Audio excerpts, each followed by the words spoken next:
next up is from SM Bacoor, number 17 na tayo, si Lian Andrew Raniada. Hindi ka naman galing sa Marawi City, ha? Ayan. May dala ka ba Carmelite? Baka nakatago. Takot naman ako. Tama ba, Lian, pag-pronounce ang name mo? Ano po? Paano ba pag-pronounce ang pangalan mo? Andrew po. Ay, Andrew. Teka lang. Lian Andrew. O, sige, Lian Andrew. O, Andrew na lang tawag namin sa'yo. Okay lang? Ilang po? Ilan taon ka na, Andrew? 4 years old. Bakit ganyan yung costume mo, Andrew? Kasi po, kaya ganito po sa akong costume para tulungan po ang mga tao at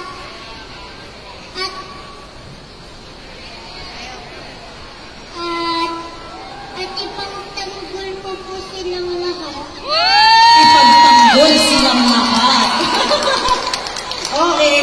Sige, Andrew, pero maganda na yung sagot mo nakaka-impress na. Pero may question pa ang isa rin na sa ating mga judges. Okay lang ba sa'yo, Andrew?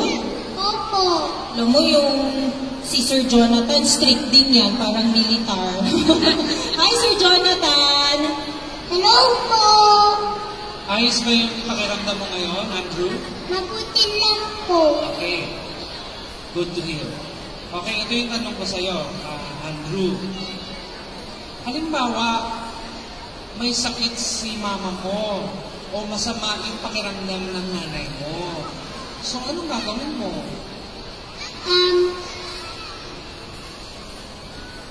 Opo, aalagaan ko po sila. Kasi po, may sakit po siya, kaya aalagaan ko po siya.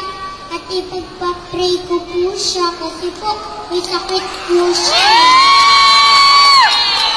Very good. Okay, good luck. Salamat. Thank you rin po. Okay, Andrew, ano yung talent yung papakita mo? Dancing po. Okay, Andrew, galingan mo ha. Ladies and gentlemen, Lian Andrew Raniada.